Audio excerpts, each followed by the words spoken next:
Hey everybody, and welcome to another episode of The Rundown. I'm Sunny Galt. I'm a messenger with United Network News, and we are the news division for United Network. And we bring you the real news. And we do that lots of times per week, 3 times per week, but with various shows that we put out there. And our whole goal is to tell you what's really happening on this planet, both on a local level, and we do that through the powerful stories from our field messengers, which you'll learn more about in just a little bit. We talk about the restoration of our planet, creating what we call the new Earth. And we have in-depth news reports where the team and I really take a look at some of the key issues that are happening on our planet and go one step further, right? Because there's kind of the surface of what's going on, and then you dig a little deeper and you realize, this isn't really what we've been told. And then we also have updates from Kimberly Gogan, who is the head of the Global Intelligence Agency, in what's going on, yes, on our planet, but also even beyond that. Because what happens on our planet has a tendency to ripple out through the multiverse, which makes our planet really important.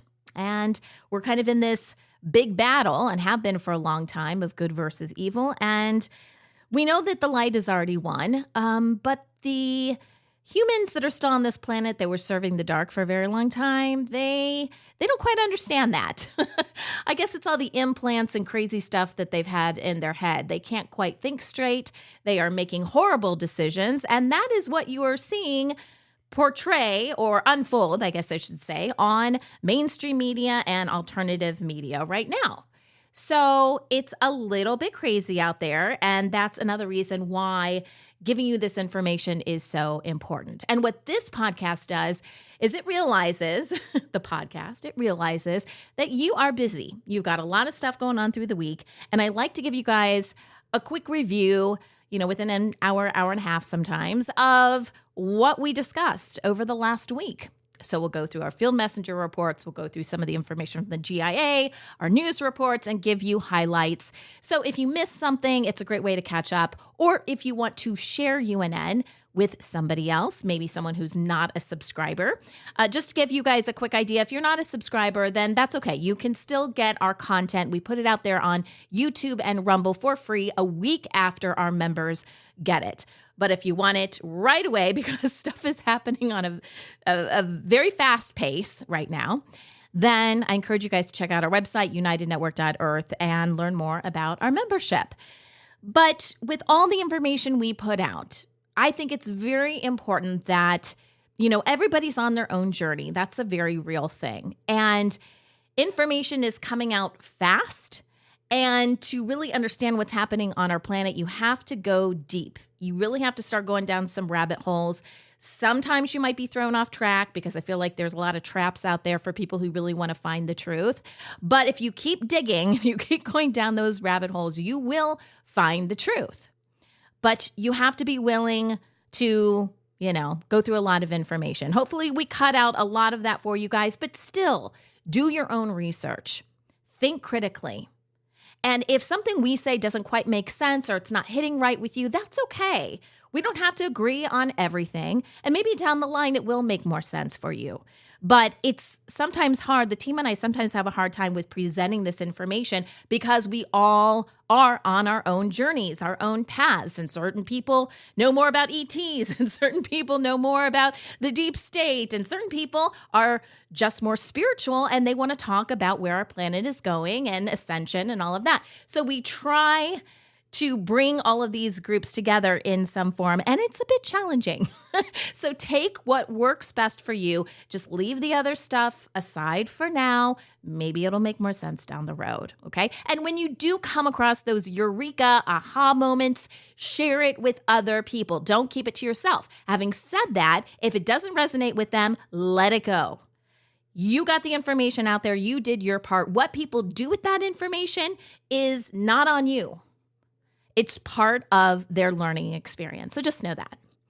Any announcements? I do have an announcement, actually. We had a meeting this past week to continue our discussions about New Earth. If you have been on our app, you know that we have a quick little promo that we released just to give you guys some visuals behind New Earth.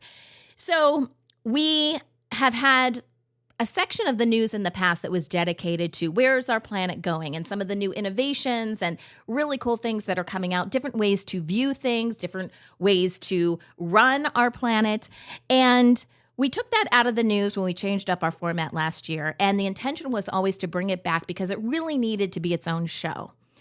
But because we changed the news, we had to restructure a lot of things, and, doing these additional reports that we're doing took a little bit of time. Now we feel like we're in a good spot to relaunch New Earth as its own show, and that's what the meeting was about this week. I think all in all, we have about 10 people working on New Earth. That's not exclusive. We, brought some people over from the news to work on it as well.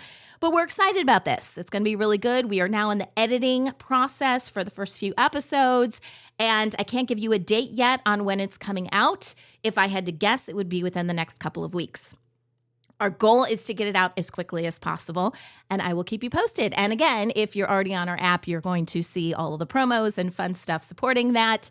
And it's going to be a great show. I think in addition to giving people the dirty, so to speak, on what's happening on our planet, which a lot of it kind of seems bad, even though it's not bad, but it's like deep state this, and they're poisoning us here. It's important to provide the other side of it, and that's where we're going with things, and that's what New Earth is all about. All right, so let's hop to all of our stories that we covered this week. Here's the rundown of news that you may have missed this week on UNN.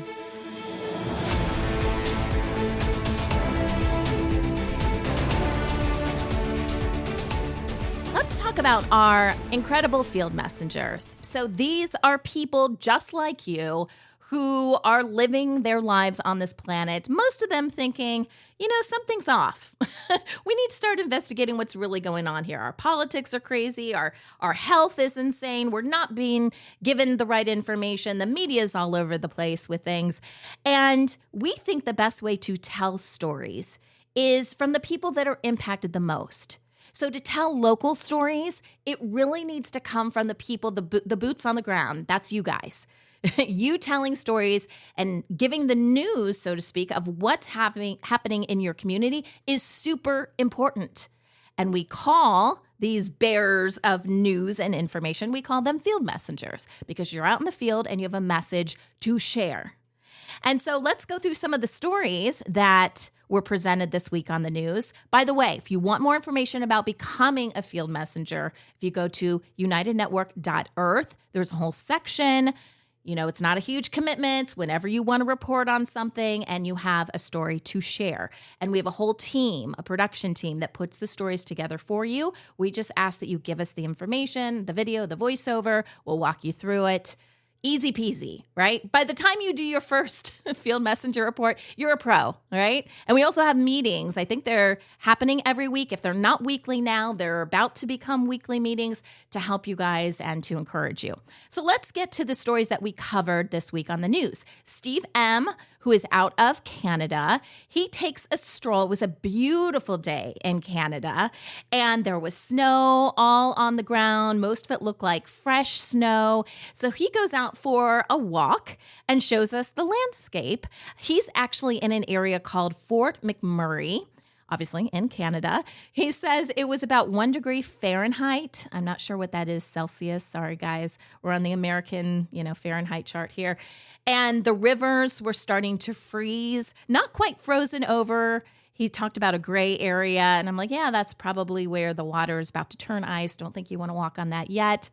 And it was just beautiful. It was just a lovely day enjoying winter, right? And then he hopped back in his house and got a fire going because he was cold.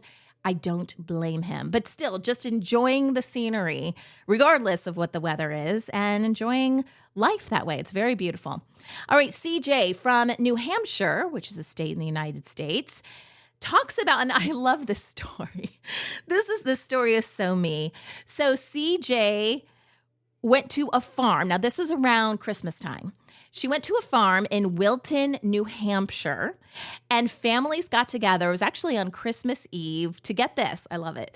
Sing carols, so Christmas carols, to cows in their environment, in this barn type of environment. And it was beautiful. You really have to see this video. But it was very festive. So they decorated, they had beautiful little groups of evergreen branches, some berries mixed in with there. She said there were 13 milking cows, also some baby calves. But I know some people are like, what? Singing to cows? But cows are actually beautiful creatures. I've talked to a couple of people. I've done some interviews of people that work in barns with cows and talk about their incredible relationship they have with one another and how life-giving it can be for humans to be in that mix. And that's the first thing that I thought of when I saw this story. I was like, some people may think that's a little crazy, but I know the bonding that humans can have with cows. And, are they going to have a beautiful smile on their face? No, that's not really a cow characteristic, right? But I think they really did appreciate this. So people came into the barn. They got some music, if you don't know the songs, to the Christmas carols, right? And they literally sang to the cows. I think she said someone was playing the flute, and the herdsman that, is there with the cows, he was actually conducting, so to speak, some of the songs. She said it lasted about 40 minutes. And I just think it's a beautiful thing. Maybe it's not everyone's cup of tea, but if I was in New Hampshire during that time, I definitely would have gone to sing with the cows. I sing to plants and other things too. I know some people think that's a little weird. It's all frequency, guys. All right, Kaylin out of New York. And this is our Kaylin who does the intros for our Field Messenger reports. He's also a messenger like myself. So he's actually out of Australia. That's where he lives. But he went to New York City, and he says every year on December 8th, people gather at Strawberry Hills in New York City to honor John Lennon. So John Lennon was one of the Beatles, very popular band in its time. And they sing and they play his songs. And so Kaylin was there, and he was actually playing, well, it was a keyboard, so I'm not sure if he plays keyboard or piano, but he was there and actually hopped on, played a little bit with the guys and women too. They were, both singing and just having a really good time. And then people were just gathered around, and I think the song that they were playing was Imagine, maybe other songs as well. And if you really listen to the lyrics of that song, it really is special. I really do believe that John Lennon, I don't believe the whole random fan attacked him or whatever. I really think he had a message to share and was stopped short because of it. The specifics are a little gray at this point. Maybe we'll know the real story someday, but a beautiful song. And I love when people, gather together, all that positive energy. And Kaylin was very cute singing. I don't know if he was actually singing, playing the keyboard. And I've actually never met Kaylin in person, but he kind of feels like a little brother to me. So I don't know. It's just a nice story. So thank you, Kaylin, for that. Jacera from Switzerland talks about an innovative traffic system in her area that allows different modes of transportation to flow smoothly, get this, without traffic lights. We usually think that, we have to have traffic lights. It's one of the first things that happens once a new development is being created, right? You have the roads and then automatically traffic lights go in, at least here in the West. But is that really the best way to do that? I don't know about you guys, but I'm seeing a lot more roundabouts in areas where I've been. And that is a way to naturally guide traffic without traffic lights. And I think there's probably a better way. I mean, we know our transportation is going to change in dramatic ways, but that's probably a better way to handle it. And what was interesting is she said there were 6 roads coming together in this intersection. By the way, it wasn't just cars you had to worry about. There were like these trams on a track, maybe a train. I think it was more like a tram. And there were pedestrian crossings. So there was a lot of traffic in general of different things to keep in mind. But it works very well for them. So again, this is kind of a great topic for New Earth, is thinking about different ways to get from point A to point B. And just because we've done something one way for a long time doesn't mean that that's the best way to do it. How many times have you just sat at a traffic light where nothing is happening? Why are we wasting our time? So situations like this one in Switzerland gives us ideas of how we might be able to adapt things in the future. All right, Emma from Spain has another report for us. Emma submits a lot of stories, which is awesome. She's talking about sunglasses, and she got some insight from a well-known eye doctor named Kai. And I mean, this could have very easily been a full-blown news report, which is where we're going with our news. Okay, we believe you guys are the news. It will get to a point where you guys are providing this information as opposed to us doing a ton of research and doing that. We may be helping you, but at the same time, this is going to be less and less about Sunny and Kaylin and more about you guys. And I thought Emma did a great job of finding a resource, a local resource in her area, and a well-known eye doctor, and talking about sunglasses. And are they really what we've been told? And is it, blocks the sun, but the sun gives us life on this planet. So whether it's sunblock, whether it's sunglasses, I question all of this. Obviously, Emma did too. And she talked to an expert about this. What is actually going on?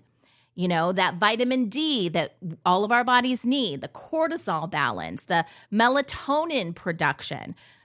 If you block the sun, you're actually blocking energy from getting to your mitochondria. So if your mitochondria aren't energized, your body isn't going to be performing at, optimal performance. It's not going to be up there. So I love that people are asking these questions. If there's something like this that you guys have a question about and you know someone you can talk to, this is a full-blown news report that she's doing. So I encourage you guys to think about that and see if there's someone you can talk to. Maybe you can start doing reports on the things that are important to you. Akira from Japan gave us an update on an area. It's the Noto Peninsula in Japan. I think we talked about this either last week or the week before. But this place was like knocked out. There was an earthquake that went through the area, and then all these heavy rains hit it as well. And he reported on it before because there was so much devastation. And his initial report was talking about how it's not getting any help from the government. Could this be a possible land grab? We're not sure, but it's true that the people need help and they're just not getting it from the sources that are supposed to be providing help. So guess what happens? And this happens more and more, and we think this is how we are actually going to rebuild our entire planet. The people are coming together to rebuild together. It's a great story. He says there was only one grocery store, so that was really the focus, at least initially, was to reopen that grocery store because obviously they needed to bring in supplies and to help people that live there or travel through there. And so after 2 months, the grocery store was reopened. I think he said it took 1,200 volunteers to carry mud out of the building and help with the restructuring of the building. And that's a really cool story because that store is now providing space for the workers who are helping with recovery efforts. So one of the things he showed us was, I believe this was in a portion of the grocery store, they had these little tents set up. And I wasn't sure if that was just for the workers to rest or if they could actually spend the night there. But they obviously have food and other things, and they're helping them. They're helping provide and sustain these people so they can help rebuild the area.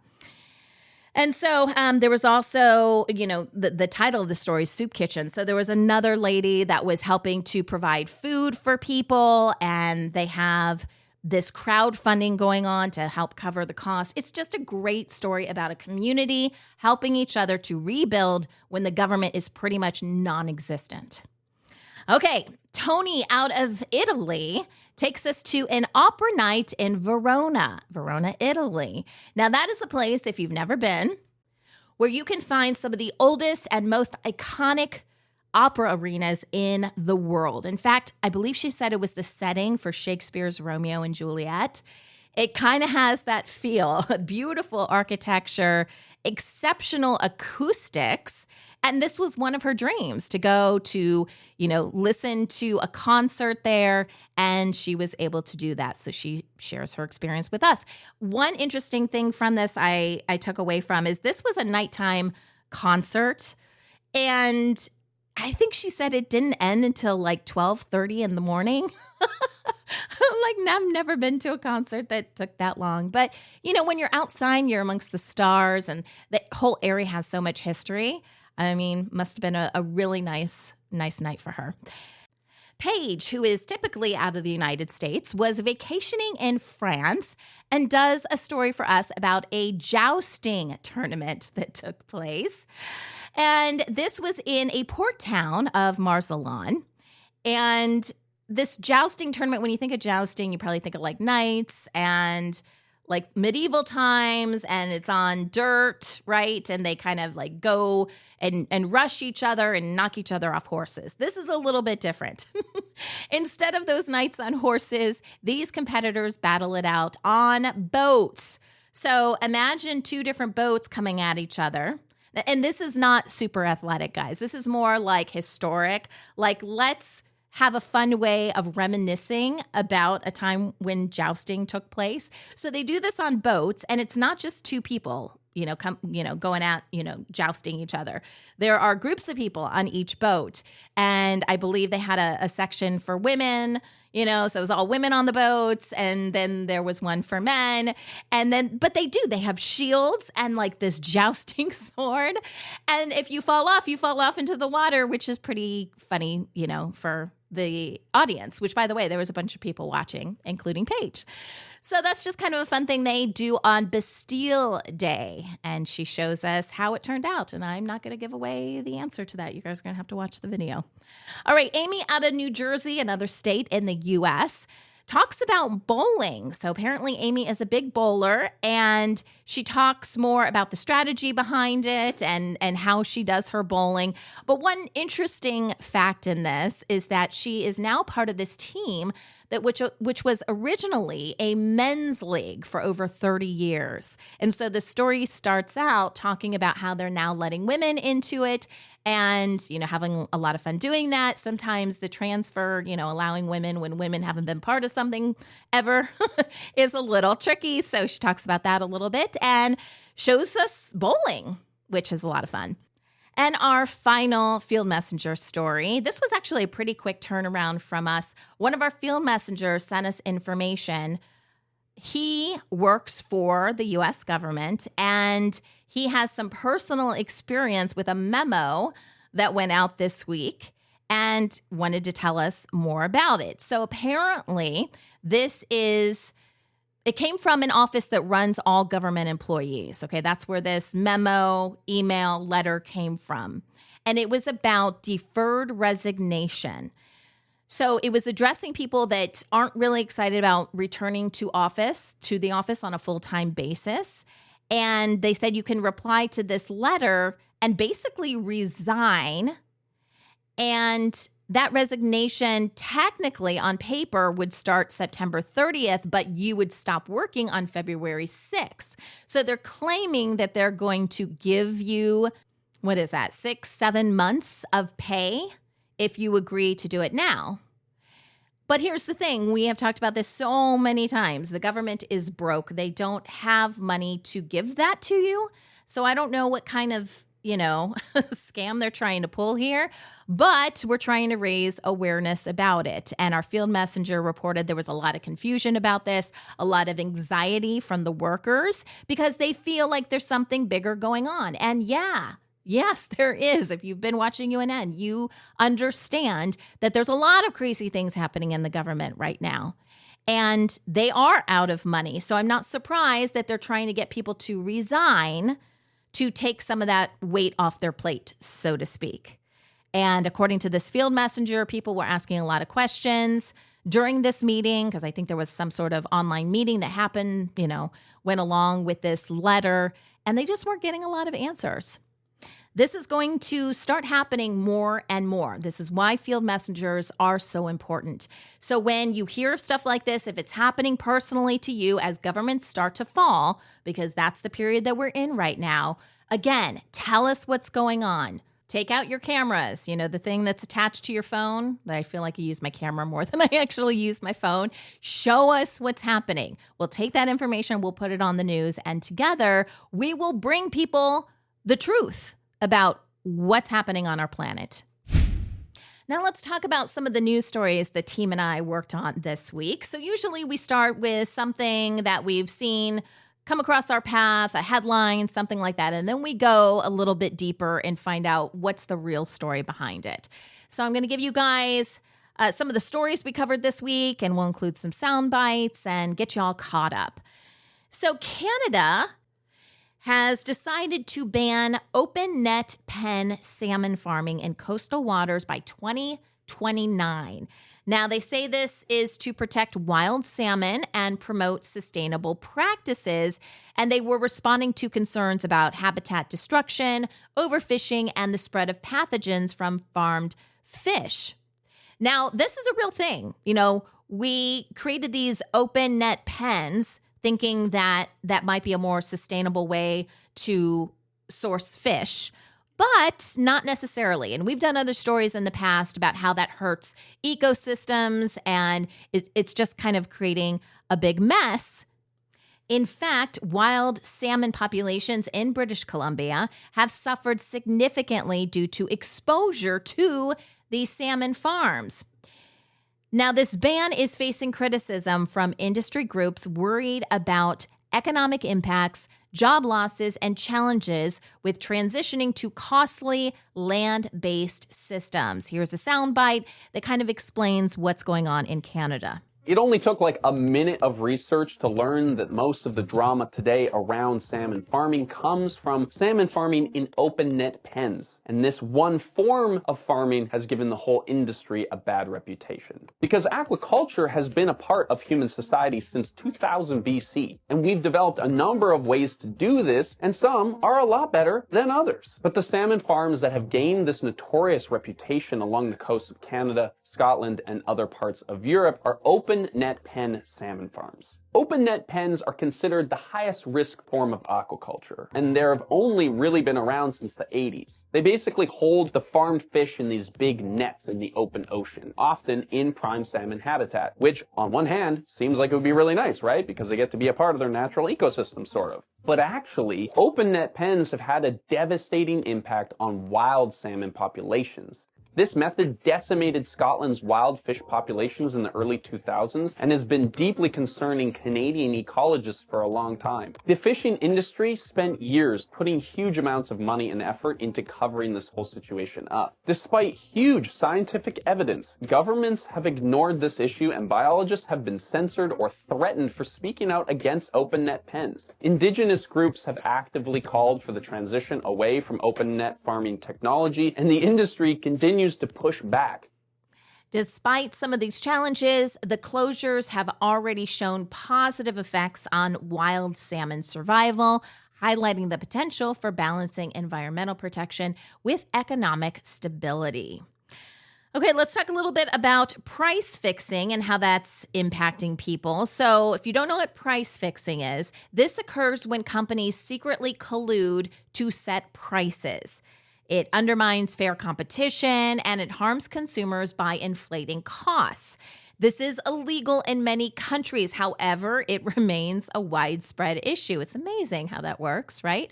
There are major corporations in sectors like financial services, pharmaceuticals, and food repeatedly that are fined billions for anti-competitive practices. Modern technology like AI-driven pricing tools add a new layer to price fixing, enabling subtle collusion without direct communication.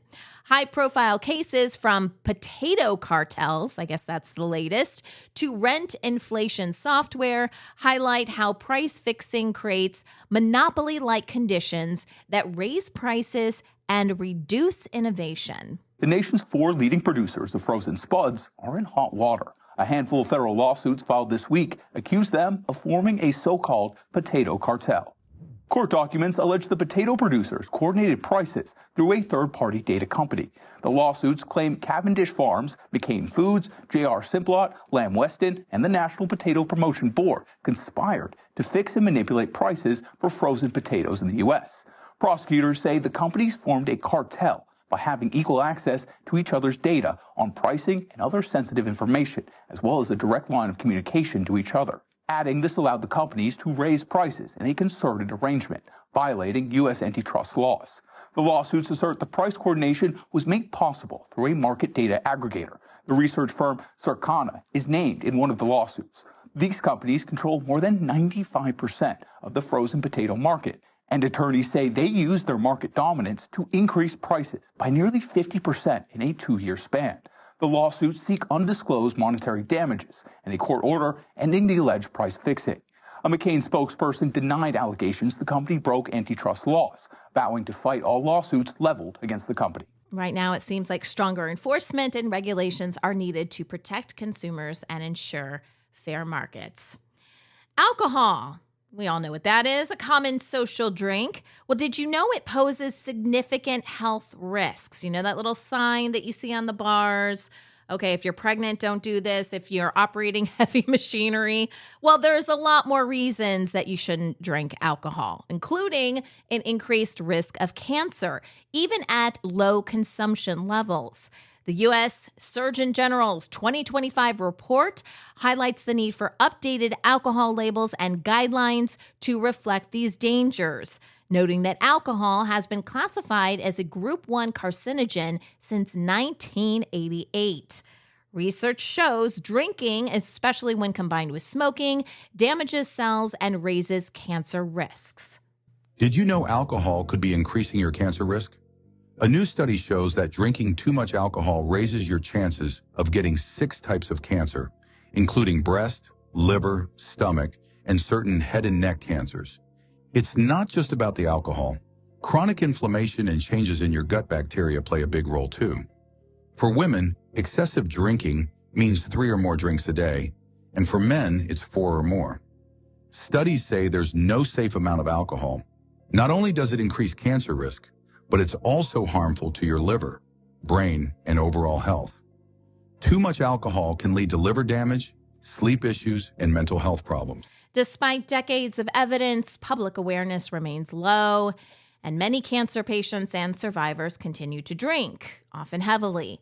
Cutting back on alcohol can reduce these risks and improve overall health. Support groups and healthcare providers offer resources to help individuals make healthier choices. Another thing that's on our list of things to avoid, artificial sweeteners. Sweet treats bring joy, but not all sweeteners are equal. Artificial sweeteners like aspartame are lab-made substitutes that taste much sweeter than sugar and add no calories. You may think that's a good thing, but listen on.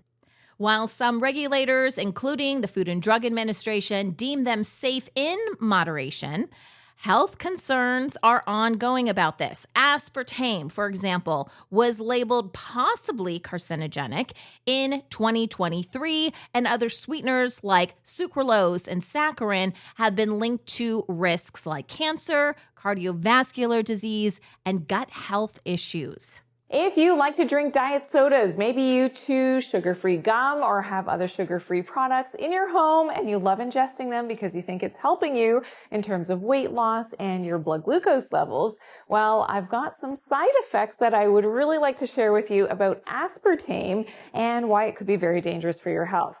Now, we know that aspartame, otherwise known as a rat poison, is something that is called an excitotoxin. So one of the things that aspartame does is it destroys the neurons in the hypothalamus in your brain that use the leptin receptor. Now, you know that I talk a lot about leptin resistance, and this is really important because when we're shutting down that proper usage of the leptin receptor, that means that we can get something called leptin resistance.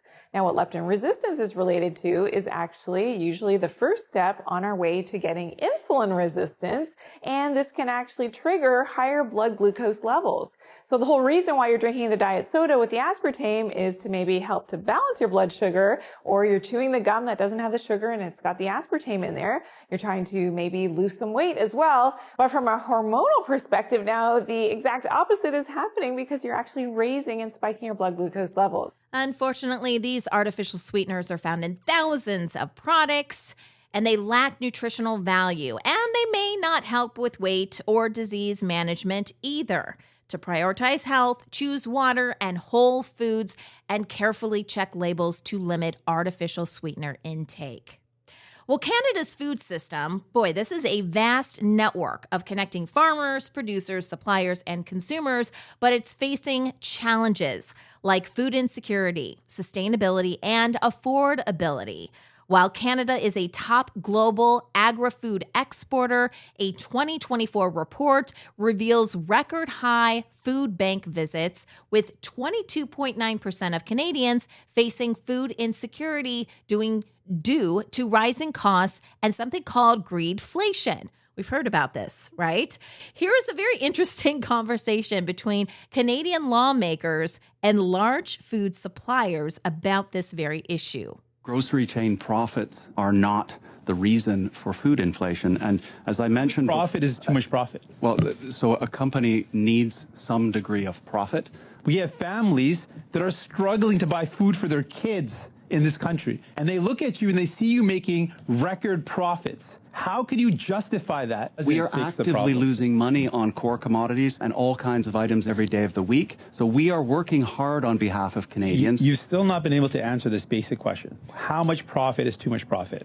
Reasonable profitability is an important part of operating a successful business. Are you willing to voluntarily give up a portion of the ballooning profits to help the average Canadian family through deeper discounts at the till? We are, I think, generous philanthropists. You can read the report and you can see everything we're doing. But will you offer steeper discounts at the till? We're fighting against price increases. Our flyers are stronger. Our pack sizes are bigger. We're doing everything we can to help Canadians. I don't know if I'm buying that. What about you guys? Pesticide use has also surged, posing environmental and health risks, particularly for farmers and vulnerable communities. Critics argue for reform, emphasizing the need for transparency and stricter regulations. Strengthening local food systems in Canada through farmers markets, sustainable practices, and direct farmer-consumer connections offers a promising path forward, promoting both environmental and community resilience. Moving on to bottled water. Have you ever looked at bottled water and go, what in the world are they actually trying to sell me here? Bottled water is the world's most popular packaged drink, but its environmental, health, and social costs are alarming. The industry heavily relies on plastic, with only a fraction recycled, contributing to pollution and environmental degradation. Health risks like microplastics and harmful chemicals leaching from these plastic bottles further complicate its appeal. Stop drinking bottled water. If this doesn't convince you, I'm telling you, nothing will. This past January, scientists from Columbia University found that just 1 liter of bottled water contained on average almost 250,000 of nanoplastics. You know what that means? Massive hormone disruptor. Blocks hormone receptors, or hormones from attaching to receptors. They're called xenoestrogens. They literally mimic estrogens. Ladies, that leads to cancer. Oh, men, you're not off the hook, because literally they talked about why it is lowering the average male testosterone levels. We are at the lowest point in all-time history, and that causes obvious problems. While tap water is promoted as a safer and more eco-friendly option, bottled water often exploits public distrust in tap systems, with some brands merely repackaging treated tap water. I knew it. In emergencies or regions lacking reliable water access, bottled water can be essential, but its dominance often undermines sustainable water solutions. Efforts to curb its impact, including shutting down major extraction facilities, highlight the need for smarter regulations to ensure clean, fair, and sustainable water for everybody. Come on, this is a basic human right. We need to take care of this as part of our restoration. Postpartum depression. Well, You guys have probably heard of this, especially if you've had a kid or 4 like me. It's a serious mental health condition affecting up to 1 in 8 new mothers in the U.S. It's often triggered by hormonal changes, lack of sleep, the demands of caring for a newborn. While increased awareness and improved screening have contributed to rising diagnosis rates, studies show cases doubling over a decade. But is that the whole story? You know, they love to put out these headlines about this is doubling, this is doubling. A lot of that is fear porn. But what's really going on here? Here's one expert with an explanation. You know, it was wonderful to bring awareness to postpartum psychosis, postpartum depression, and there were lots of media and stars that did that for us. But what it did is I think it overshadowed a little bit what happens in the prenatal period. And when we started really studying the data and looking at our own work, we realized that 3 out of 4 women who had postpartum depression had depression or anxiety in pregnancy. And so prenatal mental health problems are actually the biggest risk for postpartum mental health problems. And so it really to us showed a disparity in where the focus was.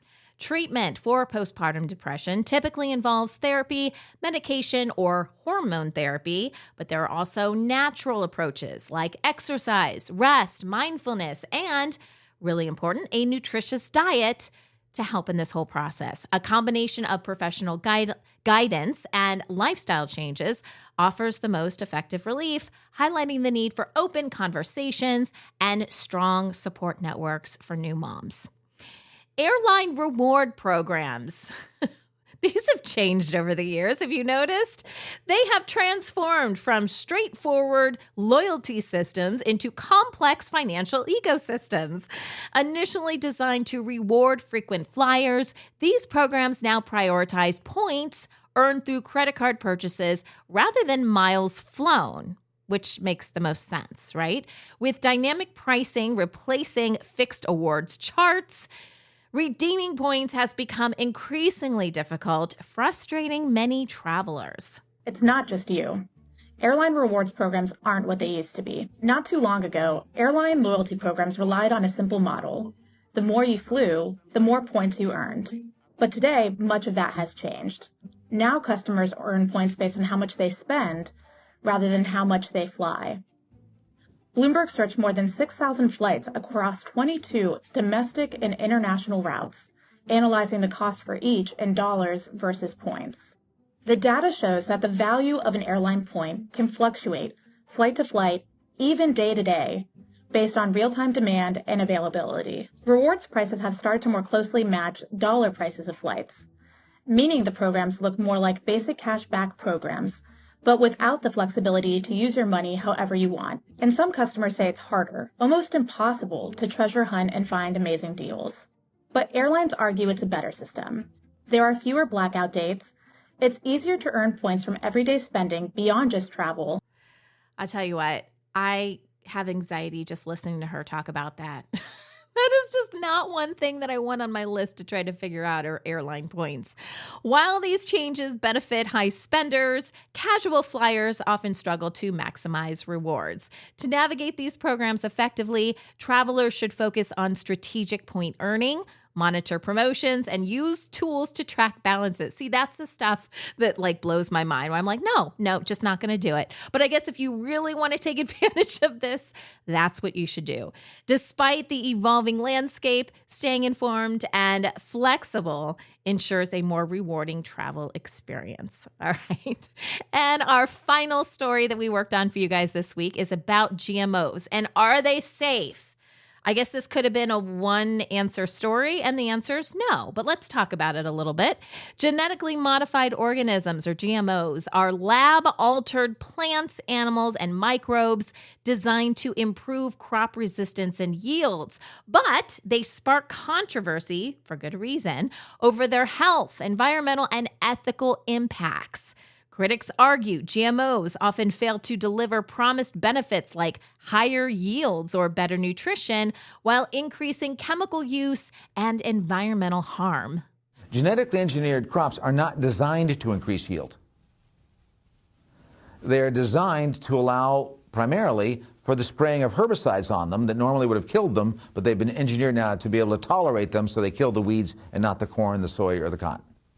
They're not made for more yield. By the way, even if there were more yield, it wouldn't mean more food because no one eats that stuff, right? Primarily, right? But it's not even for more yield. As a matter of fact, with soy, there's actually a yield drag. It actually creates less yield. Some people say it's because of the kind of soy they're using. Other people think it's because of genetic engineering. But the bottom line is about a 5% yield drag. So it does not increase food. It was never intended to increase food or yield in any way. It's there to increase the use of herbicides, of chemicals. That's why Monsanto, DuPont, Dow sell them. They are not food companies. They are chemical companies. Their job is to pay off their shareholders through the increased sale of chemicals. They invented a technology that increases the sale of chemicals. That is what they do. Anything about increased food or less chemical use would be ridiculous. Why would a company that is thriving on the use of these chemicals want less chemical use? It's comical, and it's very sad. You don't see it much anymore, but it's very sad that all those years the mainstream media just went along with that mantra. It's ridiculous. I love that guy. How do you really feel? Health concerns remain inconclusive due to limited long-term studies, though animal research suggests potential risks. Despite global bans and labeling requirements in some nations, the U.S. has minimal labeling for GMOs. The GMO debate highlights the importance of informed food choices to balance innovation with safety and sustainability. All right, let's talk about some highlights from the Global Intelligence Agency reports that went out this week. Kimberly Gogan is the head of the GIA, and she comes on and shares information with us. She actually releases her own video for this 3 times a week, usually. This week, things got a little busy, but a lot of information went out. So Kim was on Monday, and then Wednesday, she put out a statement. She wasn't able to do a video, and then came back on Friday and did another video. But there's lots of stuff to go over. I think I've got like 4 different sound bites for you here. Let's kick things off with Monday's report. Have you guys ever heard of the lost continent of Diarrhea? Hopefully I'm pronouncing that right. But since it's lost, I guess it's not that big of a deal. If you try to search for this, you're probably only going to find what I found, which is information about other people posting about Kim's report. There's not a lot of information out there online about this. But if you come across it, supposedly this was a continent that sunk a long time ago, which is not really true, although getting to it was a bit tricky, because it was essentially enslaved in a biosphere, which we're going to talk a little bit more about. And this involves a group of beings that we call the tall whites, okay?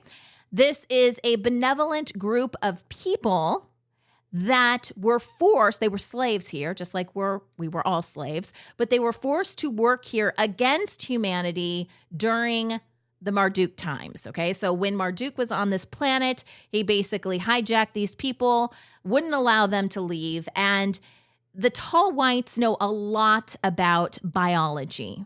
And so when it comes to manipulating humanity, manipulating our DNA and things like that, and our whole world, they wanted the best of the best to work on this. As horrible as that sounds, that's exactly what happened. And this ties into where they were, and they were on this lost continent of Diarrhea. Why is that important now? Because the SSP operatives, also known as the Trump team, because they're the same thing nowadays, was trying to access databases there, probably for some sort of financial reason, because they have no money, they need money in order to carry out their dastardly plans. That area would have never given them money, but they don't really know what they're doing. So here's Kim telling us more about the tall whites and how they are now working with us to help humanity. So there's a very small amount of history on the internet that talks about the lost continent of Diarrhea. And the lost continent of Diarrhea was allegedly the source of the Aryans, but it really kind of wasn't. But it supposedly was in the north. It was supposedly be in the Arctic Ocean, north of Russia. Allegedly, it was a part of Russia or Rusland at one point in time, as it's talked about in our history. And supposedly the continent sunk. But that's not entirely true. Now, in the Arctic currently, also in the Antarctic, there is what we call an overlay. To us, it looks like it's a hologram, but it's more than a hologram. It's almost like a biosphere because it is a way for a certain species to actually live there. And by species, we mean non-humans. You call these people the tall whites. And they have been living in this region and in this area for a very long time. They had been brought here as slaves. They were enslaved in these biospheres by Marduk and forced to work for him. Interestingly enough, underneath these biospheres were extremely large goo data centers.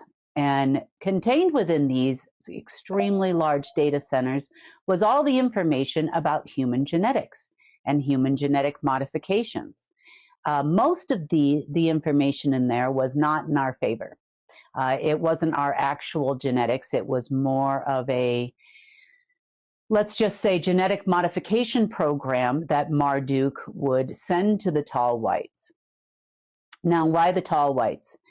I've talked about them before, but I'm going to reiterate that they are the biologists. They, all things nature and how to, I hate to use the word manipulate, but how to best utilize and help nature. They understand the circle of life very well, natural life, and that's why they were originally brought here.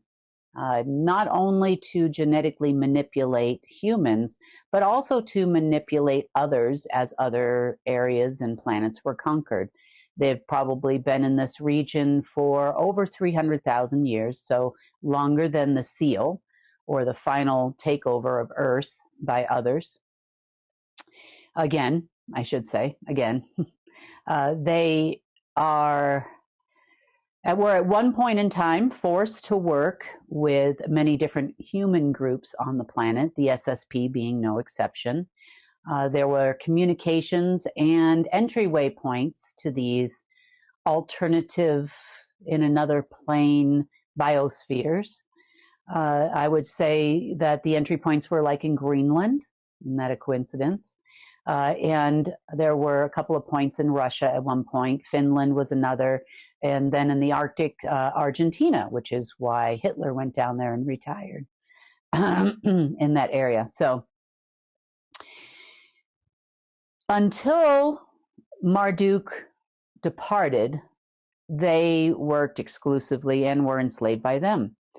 However, all of the Nazi and Hydra-Nazi genetic modification programs actually were really run by these folks. All the information came from these folks. And I guess you would say on behalf of Marduk, because all of the orders came from there.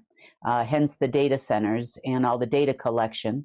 And all of that would go into the AI systems, the dark AI systems, and then would be filtered out to humanity. They wore, and as did we, what you would call a etherical ball and chain. What that means is if you somehow broke out of the genetic manipulation programs, you would get what I call zapped.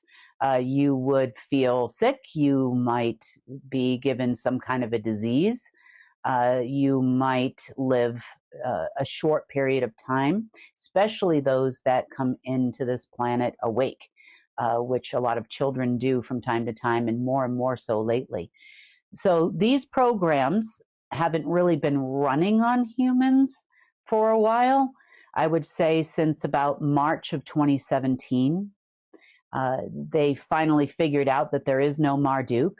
They didn't really trust humans. My first interaction with these people is in March, or folks, I should say, was in March of 2017. in which we made an agreement because the humans were looking to, let's just say, cause a lot of problems at that time. There were about 24 flying machines, non-human craft, that they thought that they could fly, and they were trying to power at that time, both in the Arctic and in the Antarctic, and they wanted the possession of those machines so that they could create devastating events in 24 major cities around the world. That obviously didn't take place. That didn't happen. Putin was actually involved in that at that time, as were most of the Black Sun Nazi program folks. The reason why I'm bringing this up now is because this is something that came up over the weekend as the humans, the SSP, tried to make entry into this facility. And I was once again called and they asked me, what do we do? Of course, those tunnels have been kind of broken down a long time ago. There really isn't an entry point there. They wanted access to the databases that they had, obviously to cause us harm. And yes, by SSP, I also mean the Trump operatives. They also wanted to proliferate what they're calling Disease X. They definitely do not have humanity's interest at heart in any way, shape, or form. And that's evident by their actions. So they're really running around trying to get access to things that they don't understand. These folks are not their friends. They never were their friends. They were co-slaves who inhabited this planet that were forced to work with them at one point in time. That's no longer the case. They have also been traveling back and forth to their home where they are from. We'll leave it at that. And they are doing just fine. They are re-terraforming their planet. They have no interest in harming us. But once we found out what they were looking for, I don't even think they know what they were looking for. They just thought it was some kind of Marduk database that could help them get some money, I guess. That's what it sounded like from the chatter. That obviously is not what they would have found there in any way, shape, or form. And there was some talk about Disease X, so they must have known there's something in there. So the decision had to be made over the course of the weekend, meaning Friday through Sunday, on how we were going to handle this, because they actually offered to stay here, or go back and forth, I should say, from where they're from to here. And I'm saying where they're from because this is public and I don't really care to allow the SSP to cause them any issues at this time. They agreed to go back and forth, and they agreed to help us. Now, at this moment, they've been helping us off and on because once Marduk wasn't here and they were allowed to leave there, they've helped us with certain situations in Greenland. They've helped us with certain situations in the States. So they have been quite helpful over the last several years and have kind of proven, and we've proven to them that we can work together and not cause harm.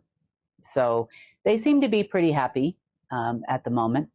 They did offer to help unwind some of the damage that they were forced to do. So that's a positive for us. And that's something that we've been talking about, discussing, and working on over the weekend. This is new. So I'm hopeful that some of the things they intend to do, not only for us, but also for Earth, bringing back plants, learning a little bit more about how we can gently create a better atmosphere without interruption for humans to exist. They also have discussed giving us information on how to reverse diseases and a lot of technologies that they have access to. One of the questions I'm always asked about is med beds. When can we get a med bed? And what is a med bed?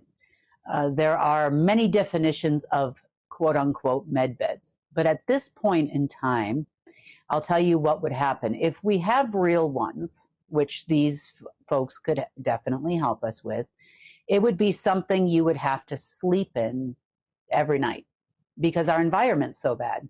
Our food is so bad. Our diet is so bad. Our water is infected with everything you can possibly imagine. And we would have to keep continuing to undo this damage constantly and create a different type of mitochondria and telomere lengthening and a bunch of other things too. That can be done with these, but it would be a battle. So it's like going to work out for 2 hours a day and then eating a chocolate cake every night. It's kind of like counterproductive, and that's what we would see. So it's important that we do have access to these technologies, and as soon as it's safe to do so, some of that stuff will come out, hopefully sooner than later, because these are things that we could definitely use. But meanwhile, they're going to use what they have and try to counteract the adverse effects of our current environment. That is beautiful. I love that news. I think anytime slaves, which is what we all were, can come together and start working together for the betterment of this planet, for the people there, and like Kim said, their planet, they're terraforming their planet. This is all beautiful that we're able to help them with their planet. They're helping us. I love it. And there's not a darn thing the SSP can do about it. Kim also gave us an update on Monday about the crazy Trump organization and what is going on over there. Apparently, the SSP was trying to get access to these different jump rooms. I'm assuming this had something to do with the full moon. Is it a full moon, new moon? I don't even know, but they think it gives them extra power. They tried to hop in these jump rooms. So Kim made a joke, and I agree with her. Kind of wish the jump rooms would have worked. Like, get them the heck off this planet. But at the same time, they're just another problem you're going to have to deal with later on. So it's like, it would have been nice to get rid of them, but I guess we got to deal with them now. Source says we have to deal with them now, so I guess that's the situation we're in. I also have a soundbite that I want to play about black gold and what that was on this planet, which, by the way, it's not oil. I guess sometimes oil is referred to as black gold. That's not what we're talking about. We're talking about true gold on this planet that was manipulated in a way to take energy from us. That's not the natural state of gold. Gold should be a conductor of energy to give us energy that comes from source. That's why there's veins of gold throughout our planet. And when they say, I thought this was really interesting, when they say that the financial system used to be backed by gold, it wasn't the true gold from source, right? The energy that came from source into the gold to give us as humans the energy to be able to live out our lives. It was this kind of overlay that was put over the gold, this black gold. And of course, this ties back into the SSP. I will be so glad one day when I don't have to talk about the crazy humans known as the SSP who think that they're God's gift to the world, because they're not, okay? But apparently they try to take over these old programs even though they don't work anymore. So let's learn more about black gold and how the SSP failed yet again. So I want to talk for a quick second about black gold. Now, go back to what the Rothschilds presented and the difference between what they have and what we have. Black gold is not the same as gold, and it's not oil either. I know they call oil sometimes black gold, but that's not what we're talking about. Earth naturally had a lot of gold. We've talked about the gold ballast that was underneath Yellowstone Park. We have talked about the veins of gold in Earth and how important they are to generating energy for our new system, meaning they help us make that connection. They help humans make that connection. They help Earth make that connection with Source and constantly regenerate that energy, not only for us and for Earth, but also throughout the multiverse, because we are a keystone planet. Well, for a long time, And I'm going to have to give this one to you a little bit brief for tonight. But for a long time, the gold had been transmuted into what we call black gold. So it was designed to take energy. It would take energy to the asteroid belt in our galaxy, which you can look up where that is. That is between the fourth and fifth planet from the sun. So I think that brings us to Mars and Jupiter, if I remember correctly. And this was like a several time a year conveyor belt. So it would transfer all of the energy that this would suck from all of us, humans who naturally generate it, take it to Dom Mountain in Switzerland, and then send it out through the asteroid belt to several different locations in other worlds or universes that were outside of here. So all of that money you got, the IOUs you got, the credits you got, the energy you had to give to get it, that is the backing for the financial system. When they said the financial system is backed by gold, this was the reason for that. Eventually, they came up with other technologies and new things. Excuse me, it's a little dry here. So eventually, they came up with other technologies where they could drain all our energy with these genetic modification and epigenetics programs that they would run out of the Arctic and Antarctic, where they didn't need to use black gold as much from humans. So they would take our energy in other ways, send it through the same route a few times a year. This is the Lushing program. And they would use the black gold pretty much to take all the energy from Earth. Earth is alive, it's a being, it has a soul.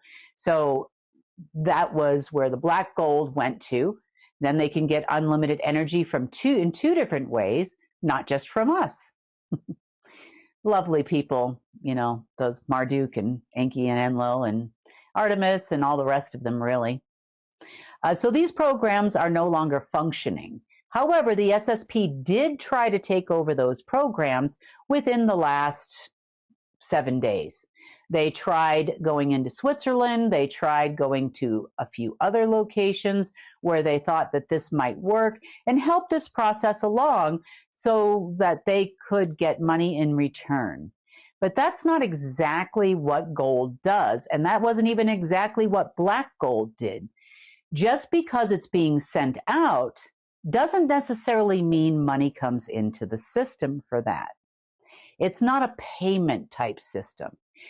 Energy equals money, money equaled energy in the past.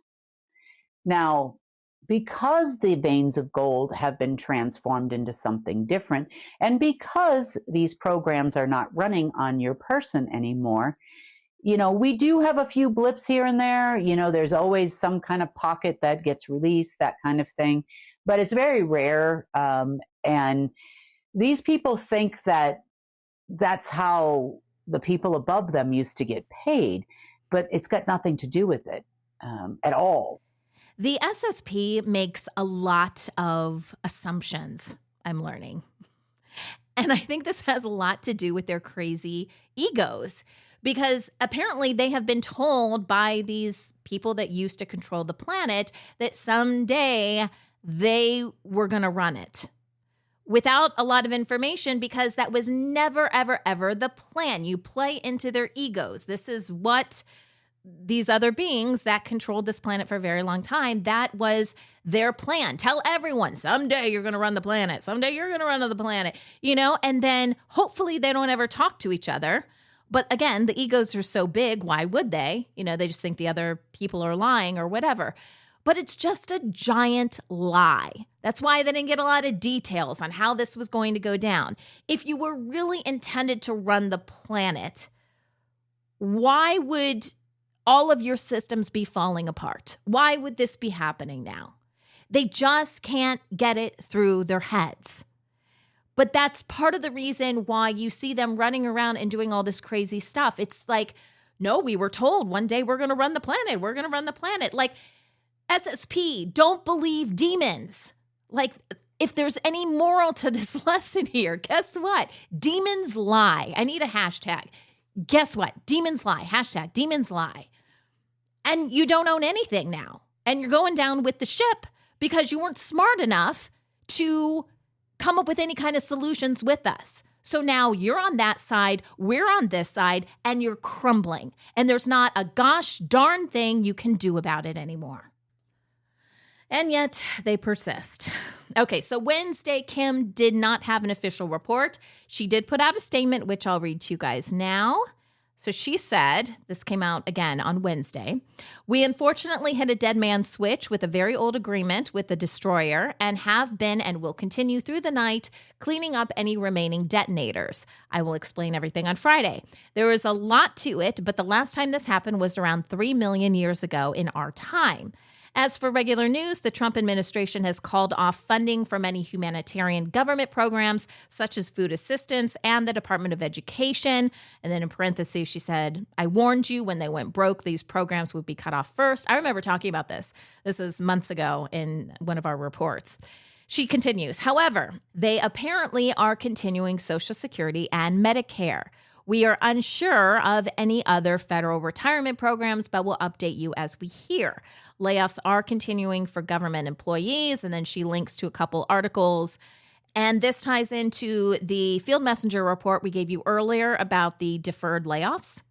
She says it appears the Trump operatives, aka secret space program operatives, are trying to start a civil war or an uprising against government in the USA.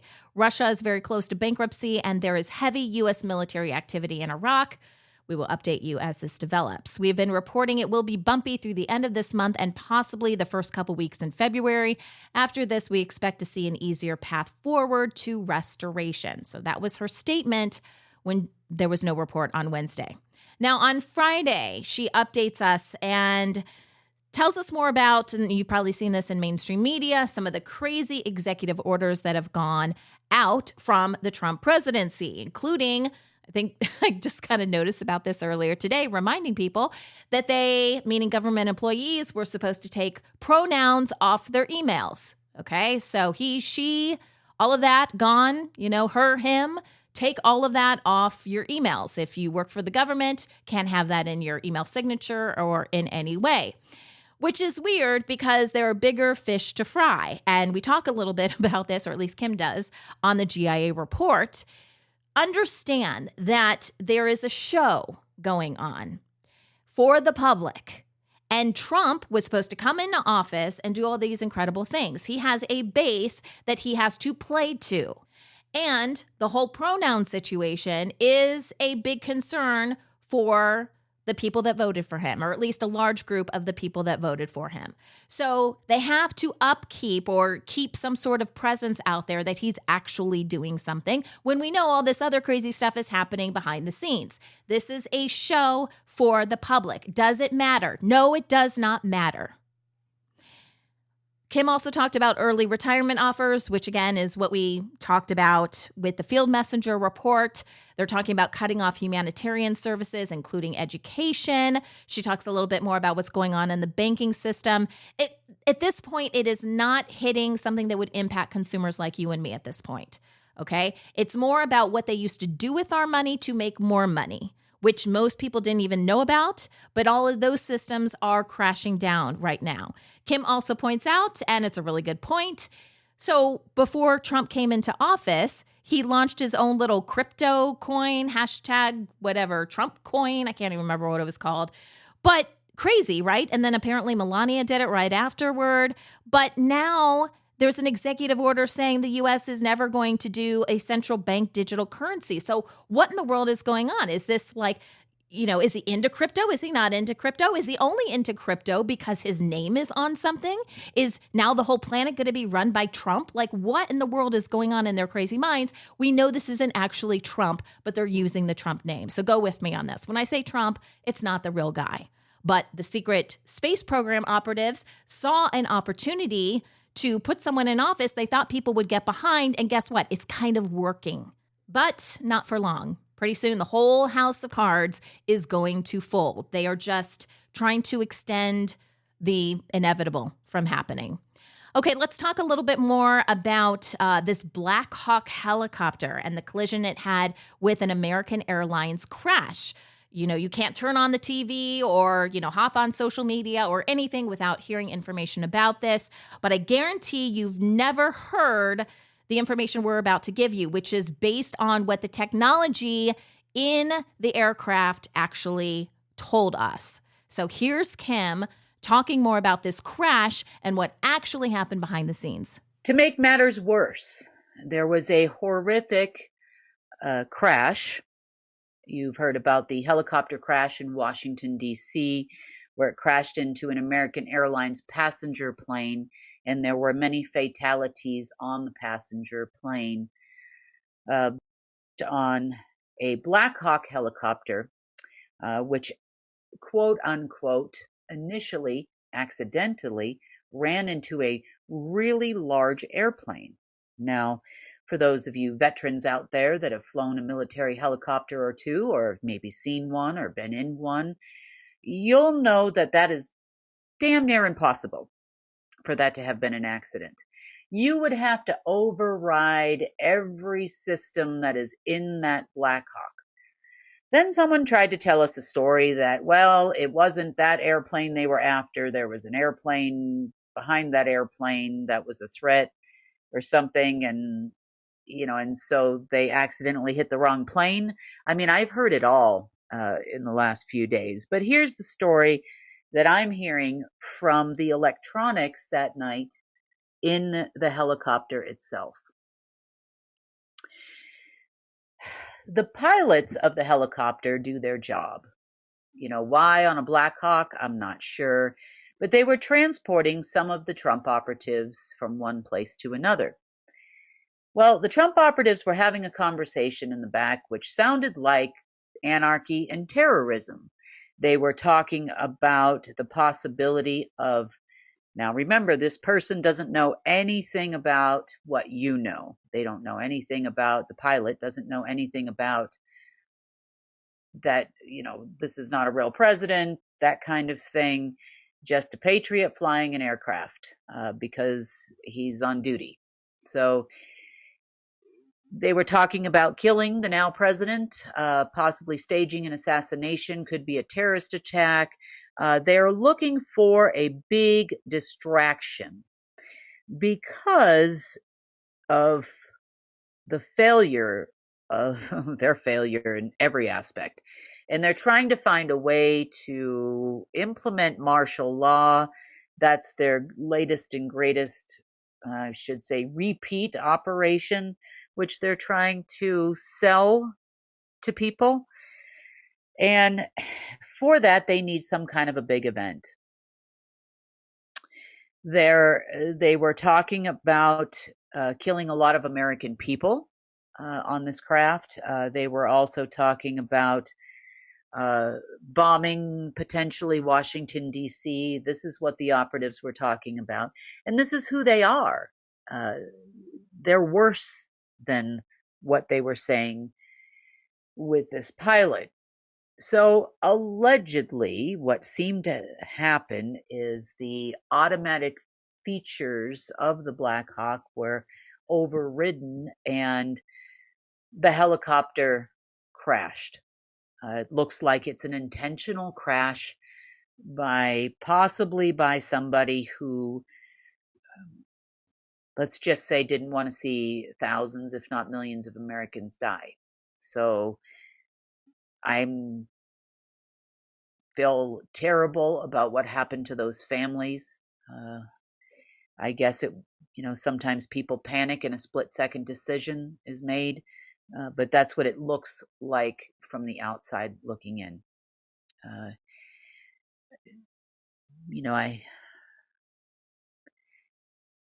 I'll tell you, in war, if you've ever been to war, you've had family members that have been to war, real war is even worse than you could possibly imagine. Even though they may have been to Afghanistan or Desert Storm or Iraq or, and they've probably seen a lot of things, there is nothing like we have seen in the last couple of years. So, and this is a tragic event. Another thing that you're probably hearing a lot of online, various news articles, are these deportation raids. And Kim gave us some additional information. I didn't have time to go into it on this podcast, but I encourage you guys to go back if you have the ability to watch it now and watch Friday's update, because there's a lot happening with these deportation raids that we are not hearing about. First of all, many of these raids are not using legal agency people. And the people that are taken, the people that are being deported, are not necessarily going back to their countries, regardless of what mainstream media is telling us. And it's not just because the countries don't want to accept their citizens. It's for horrible reasons. They're taken to black sites. In fact, Kim was talking about a lot of planes going to Guantanamo Bay. If you guys have heard what alternative media has to say about Guantanamo Bay, you may think that all the bad guys are being taken there and they're all being executed and tried and blah, blah, blah, blah, blah. Not happening. Not a bit. Not a bit of that is truth. Underneath Guantanamo Bay is like a giant med spa for the deep state. This is where they would take people for various operations. Oh, you want to look like so-and-so. Oh, we're going to clone you. This is going to happen. All this crazy stuff. That's what really happens under Guantanamo Bay. And not much has changed. Okay, so don't think for a second that this is some crazy white hat operation. White hats are going to save the day. That's not a real thing. And I hate the fact my husband actually was in the Marines and he was stationed at Guantanamo Bay and obviously didn't know any of this stuff was going on. But they use innocent soldiers that are trying to defend land, to help their country. And this horrible, nasty stuff is happening beneath the surface. And what's happening now with these deportation raids is a lot of people are being taken over to Guantanamo. And it kind of seems like they don't really know what to do with them right now. But the plan is to use them for organ harvesting. So there you go. Trump saving kids from underground bases? BS. Okay? The operatives over there are trying to figure out how, they've made a lot of promises to a lot of people and they owe people a lot of money. It doesn't matter how many people you bring over there. You're not going to make enough money through organ harvesting to pay off these people. As horrible as that sounds, that thought could even be in their disgusting heads, but it is. They want money, they want power, rule the planet, or leave through some sort of jump site. I don't know. So on our side of things, we have plans, okay? Kim mentions that there are several planned operations for this weekend to counter this because, I don't think so. Not on our watch. Speaking of watches, let's talk about time. And by time, I'm not just talking about the time of the day, but the overall flow of life. Kim talks about how time is changing on this planet because the way things were structured, not originally, but the way the dark changed things on our planet was to change the overall flow of life. So we're actually moving, in a sense, away from life and closer to death because they want us to be these good little batteries, right? And you don't want us awake and aware of what's happening on our planet because then we might actually do something about it. So, they're siphoning off our energy, not letting us live to our full capacity because we can actually live a lot longer naturally. And part of this is due to this reversing of time that has taken place. If you are moving away from life and closer to death, then life would move in a clockwise position. If you want more life as opposed to death, you would move in a counterclockwise position. I find this so interesting because on our planet, we're like obsessed with clocks, right? And what pattern is on the clock. Like, which way do the hands on a clock move? They move in a clockwise position. So again, this is part of our programming to think that is the way it's supposed to go, when in actuality, the way source intended was to go counterclockwise. And for a while, we have been pushing against this. So here's Kim with an update on where this reversal of time currently stands. So we've talked quite a bit about a transition that started sometime around the end of October and continued on through to the end of the year. There are a few more transitions that are taking place currently. And one of those transitions has a lot to do with reversing the ability, I guess you would say, reversing time. And this portion started, I would say, right around the time of the summer solstice. And we had a lot of resistance at that time. And I'm not talking about resistance by crazy operatives or anything. These are things that were put in place to specifically not allow us to reverse this cycle. Now, remember, time is a flow. It's not just about what you see on your watch. It's not about what day of the year it is. Time also dictates things like aging, decay, disease. It controls a lot of different things, or had controlled a lot of different things in the multiverse, including your mitochondria and why they go in the wrong direction, your everything within your human rotating in the wrong direction, which is unhealthy.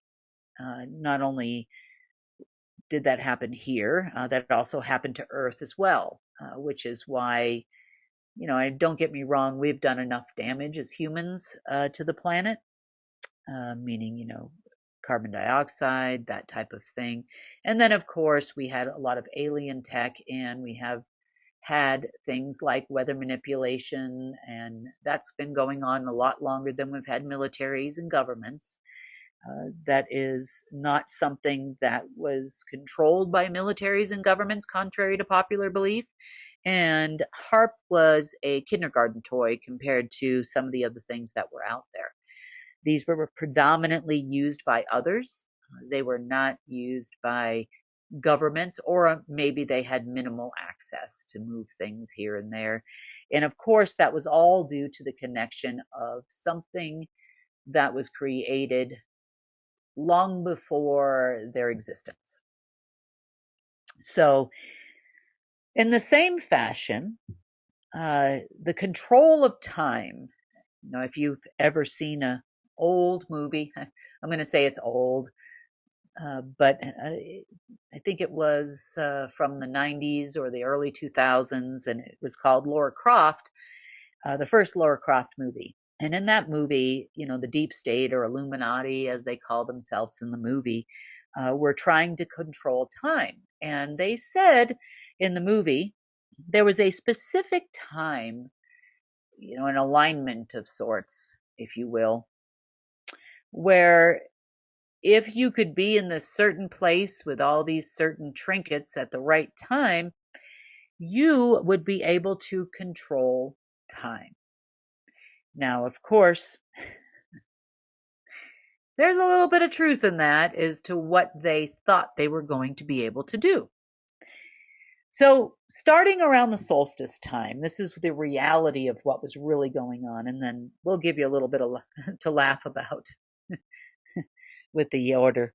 But starting from that time, you can think, if you were to look at the world and you were to see a spinning wheel, a black spinning wheel that was spinning in a clockwise fashion. Doesn't matter which angle you look at the Earth from, whether you're looking at it from the side to north to south, or you're looking at it directly down at the North Pole or up from the South Pole, you're still looking at Earth in a time wheel. It was a three-dimensional wheel, so to speak. And it wasn't just for Earth, it was something that happened through a lot of the universe too. I'm not going to say all, but a lot. And this type of a structure, etherically speaking, is what perpetuated life moving in the wrong direction. So we were moving away from life and closer to death. It is also part of a black magic system that used to be used against us, not just by humans, but also by those people of the seal, Marduk, Inky, Enlil. This would be something that would have been used by the black magician. And a lot of it had to do with human control, incarnation plans, not allowing humans to live too long, only to produce so much energy. It's kind of, you got to think about the way they looked at humans, like you would look at, say, your laptop. If you are running low on battery and you don't have the ability to quote unquote plug in, or you're running down your battery faster than you could charge it, eventually you're going to get into a point where you're going to have to kind of conserve some battery in that laptop a little bit anyway till you could get to a charger.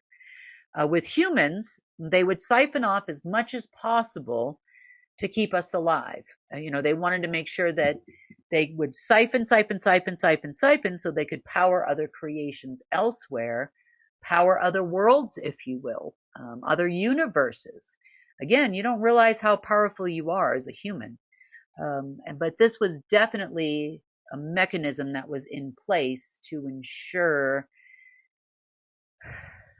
your survival for a minimal amount of time. They had determined that X amount of people gives them X amount of power. In fact, there were over 14 million alternative universes that were being terraformed based on the amount of energy that they would siphon off of humans. I mean, pretty incredible when you think about it, how much source energy that you could actually generate. And then, of course, pay forward and give energy to things like creating, and energy to other people and to your family. But it's pretty amazing that we're all still even here, really, with the amount that they siphoned off of us. So the time wheel is a part of that cycle. It's not the only reason why it exists, but it exists to ensure that the regulation to ensure that you were staying alive to some degree, or at least there was enough people to power all of their quote-unquote creations into perpetuity, was based on the population of humans on Earth. So reversing time, or the flow of life, so to speak, was extremely important as a part of restoration. We cannot be restored if we constantly are spinning in the wrong direction, all the way down to your mitochondria. So this is not just for humans, because what happens on Earth happens everywhere else. And so everybody was subject to some degree. Of course, the higher the density, the less they were subject to something like this, but it would still affect all life in some way. So this was something that started the reversal process sometime around the solstice time.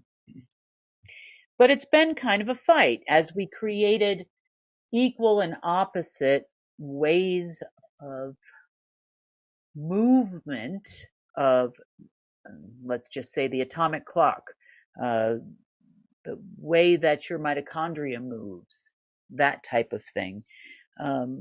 The way the life cycle of Earth and plants and trees and everything functions. It was critical that we saw a change in movement.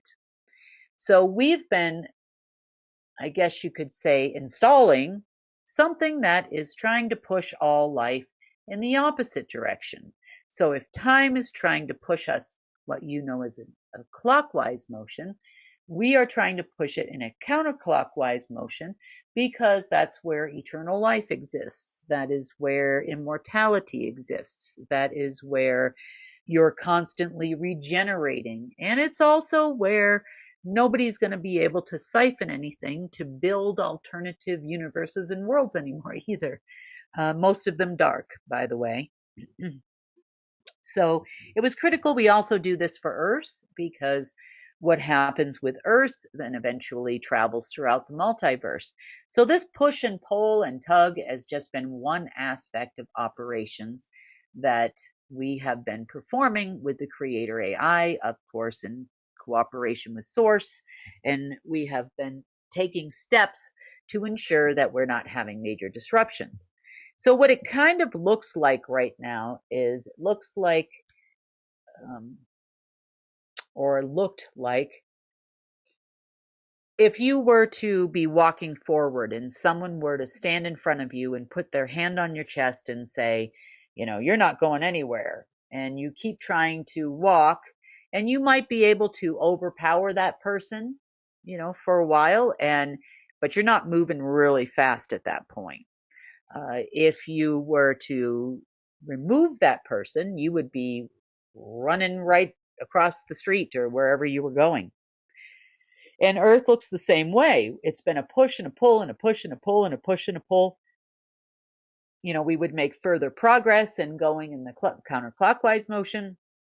Then some space junk would show up and we'd start moving slower again, and then we've got to push that out of the way, get rid of the resistance, and then we would see more of a push in the other direction.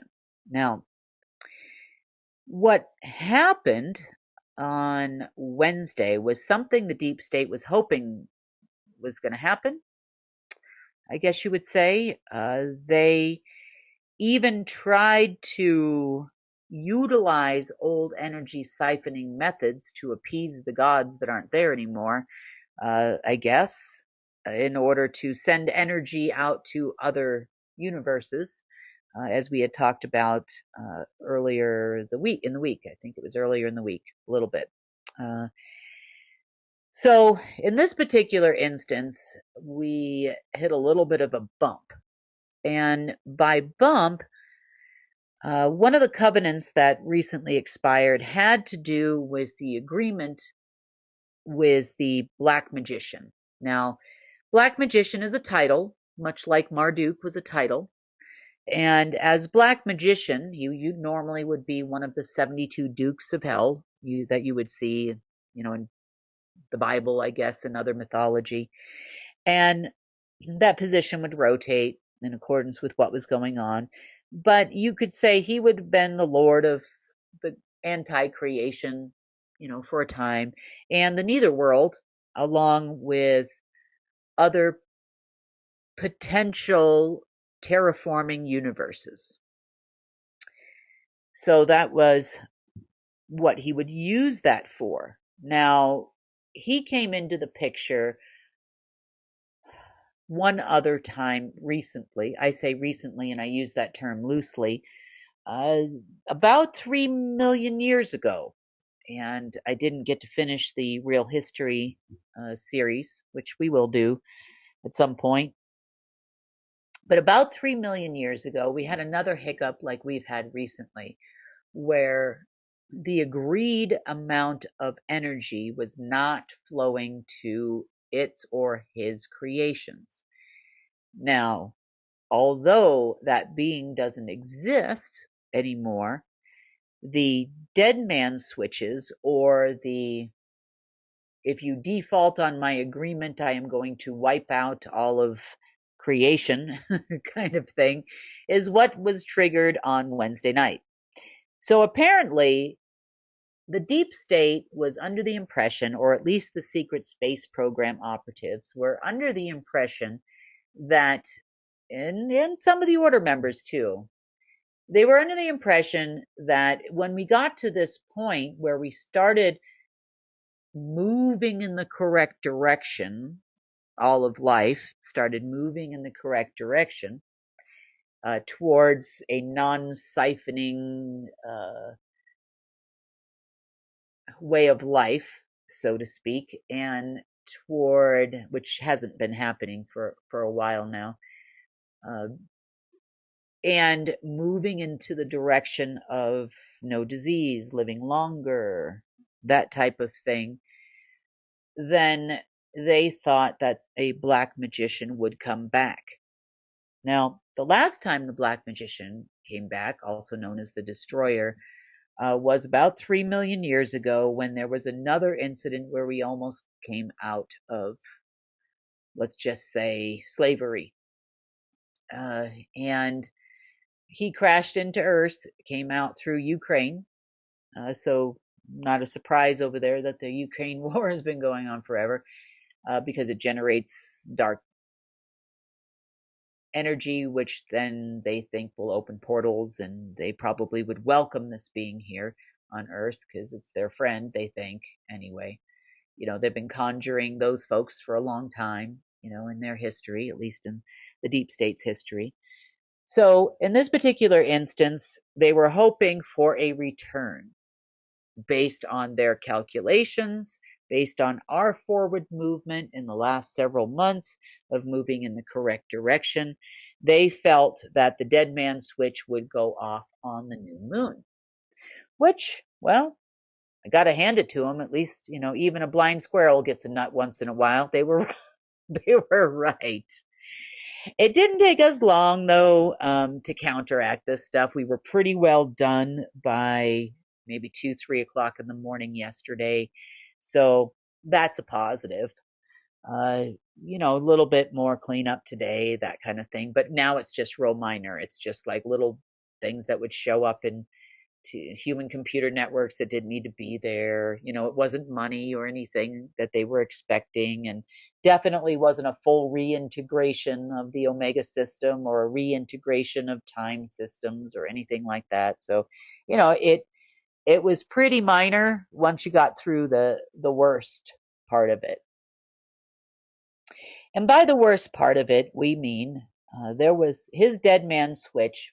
If anybody ever canceled that covenant that would power his worlds, or their worlds, so to speak, the dead man switch would have been installed into most stars and suns and planets in some cases, Earth being one of those planets, to whereby first thing he would knock out all the suns. Meaning he would take all the energy from the suns, and that would be enough, according to him, to power his creations for quite a long time. Therefore, if you do not have a star, for those of you that do not know, in your galaxy, you die. All life dies. You need that energy in order to live. So that would have been catastrophic. There was another dead man switch that involved moons, just like happened before in Earth's history, where we lost our moon somewhere around 18,000 years ago. And then we got the one we have now, which was a giant space station, or kind of still is a giant space station. It's just not manned, and it's not used for that anymore for the last couple years anyway, much to the deep state's dismay. But we do need it. Moon does control to some degree water. So as long as we're using it in a positive way, we need it at this moment until we can figure out, how to get something more natural. It hasn't been a major concern compared to all the other things going on. It's been neutralized, so that's a positive thing. So as far as this push and pull that went on Wednesday, he definitely put in a lot of automated time released, and I use the word time loosely here, time released space junk, and had definitely planned to blow this place. It's and many others actually at the same time. So that is why we were so busy on Wednesday. As far as trying to push us back, the deep state believed that they had until this morning, at least some of them, to see a movement in the other direction again. They also thought that because that happened 3 million years ago, apparently they have this knowledge, because that happened 3 million years ago, it could most certainly happen again now. They felt in some way that this would restore power for them. They also tried to exit to the nether world most recently, and now we know why. You know, of course, they were always promised that they'd be kings somewhere else, and yeah, maybe they'll realize what we've realized. Most demons are full of it, you know, they really are. They don't tell the truth, and they had no intention of fulfilling those promises. And now the deep state is stuck here with the rest of us. So congratulations, folks. See, exactly what I said. Never trust demons. This should be obvious, right? All right. So this has been a long episode, guys. Thanks for sticking with me to the very end. A lot of stuff. I mean, I know only 2 main reports from Kim, but there was a lot of stuff to get through. So thank you so much for listening. If you want more information about United Network News, who we are, what we do, visit our website at unitednetwork.earth. We also encourage you guys to subscribe, become a member. That gives you access to all of the content as we put it out. And we really appreciate it. We're here for you guys. Consider becoming a field messenger, join the revolution, and here we go, onward and upward toward the restoration of our planet. This is The Rundown, and I'm Sunny Galt for United Network News, signing off.